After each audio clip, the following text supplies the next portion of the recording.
আসসালামু আলাইকুম। চলে এলাম তাহিরপুরের লাকমা ছড়ায়।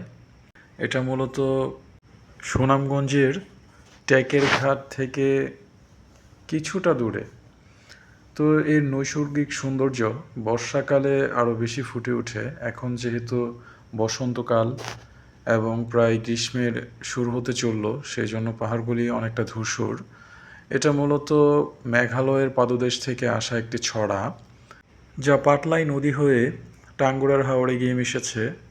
এটা হচ্ছে একদম জিরো পয়েন্ট, আর এটা হচ্ছে ভারতীয় বিএসএফের অস্থায়ী যে ক্যাম্প থাকে সেটা। আর আমি ঠিক জিরো পয়েন্টে এখন দাঁড়িয়ে আছি।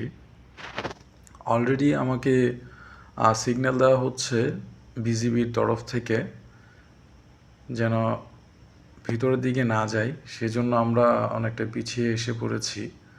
এই মুহূর্তে আমরা সবাই একটি দোকানে বসা এবং ক্লান্ত, ক্ষুধার্ত। তো এই দোকানের যে ঝালমুড়ি খুবই সুস্বাদু, সেই জন্য আমরা ঝালমুড়ি খাচ্ছি আর চারপাশটা দেখছি। কেউ বা চা পান করছি, কেউ বা ফোনে চার্জ দিচ্ছি। এই মুহূর্তে আমার সাথে আসা এক ছোট ভাই আসছে। সে জিরো পয়েন্টে চলে গিয়েছিল, তো এখন আবার ফিরে আসছে। তো আজ এই পর্যন্তই। সবাই ভালো থাকবেন। আল্লাহ হাফেজ।